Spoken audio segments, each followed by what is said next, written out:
अस्सलाम वालेकुम। तो बच्चों, आज हम जो कहानी सुनने वाले हैं उसका नाम है मछेरे की नसीहत। जैन और अली को तालीम हासिल करने में कोई दिलचस्पी ना थी। इम्तहानों के दिन उनके लिए किसी डरावने ख्वाब से कम ना होते थे।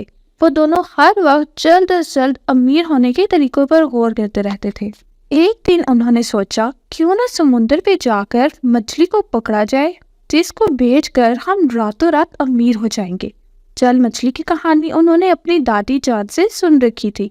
अगली सुबह वो दोनों स्कूल जाने के बजाय समुंदर पर पहुंच गए।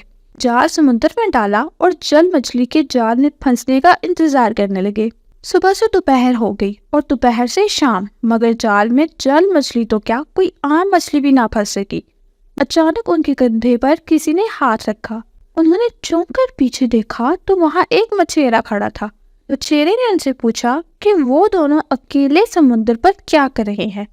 अली और जैन ने डर के मारे तमाम माजरा मछेरों को बता दिया। हाथ से इशारा करके बताया, यहाँ दूर दूर तक कोई ऐसी मछली नहीं पाई जाती।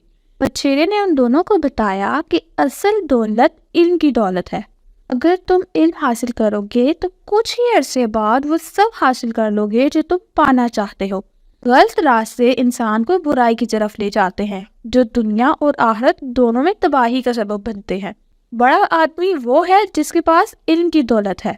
लिहाजा तुम दोनों घर जाओ और दिल लगाकर पढ़ाई करो। चेरी की बातें उन दोनों को समझ में आ गई। तो बच्चों, आज की कहानी से हमें ये सबक मिलता है कि इल्म हासिल किए बिना आप कभी किसी अच्छे मुकाम तक नहीं पहुंच सकते। इसलिए हमें दिल लगाकर पढ़ाई करनी चाहिए ताकि हम अपने आने वाले वक्त को अच्छा बना सके।